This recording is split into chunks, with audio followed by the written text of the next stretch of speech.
बातमी नाशिक पुणे रोडवरील MIDC मध्ये फटाका कंपनीला भीषण आग लागल्याची आहे। या आगीमुळे कंपनीतून धुराचे प्रचंड मोठे लोट येत आहेत।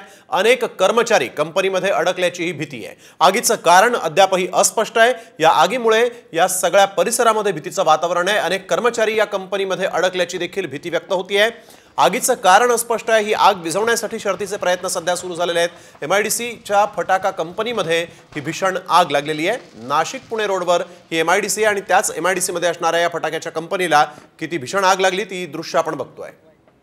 अभिजित सोनावणे आमचे प्रतिनिधी आपल्या सोबत फोन लाईन वरून जोडले गेलेले आहेत। अभिजित, काय या आगीच्या संदर्भातले अधिकचे अपडेट?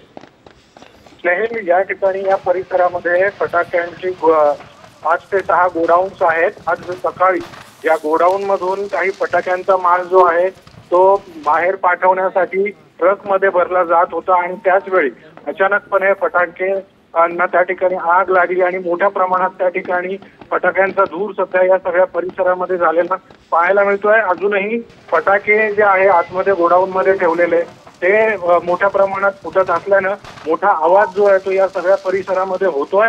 अग्निशमन दलाच्या 4 गाड्या या ठिकाणी आता आगीवर नियंत्रण मिळवण्यासाठी पोहोचलेल्या आहेत। शर्थीचे प्रयत्न सुरू आहे या सगळ्या आगीवर नियंत्रण मिळवण्यासाठी। मात्र सध्या तरी अजूनही या सगळ्या परिसरामध्ये धुराचे लोट आहेत आणि जे फटाके गोदामामध्ये ठेवण्यात आलेले होते ते देखील मोठ्या प्रमाणात अजूनही आग लागल्यामुळे फटाके फुटत असल्यानं मोठ्या प्रमाणात या ठिकाणी भीती आहे। नक्कीच धन्यवाद अभिजित, आपण दिलेल्या या सविस्तर माहितीसाठी। तर वेळोवेळी तुमच्याकडून या संदर्भातले सगळे ताजे अपडेट घेणार आहोत। तुर्तास धन्यवाद।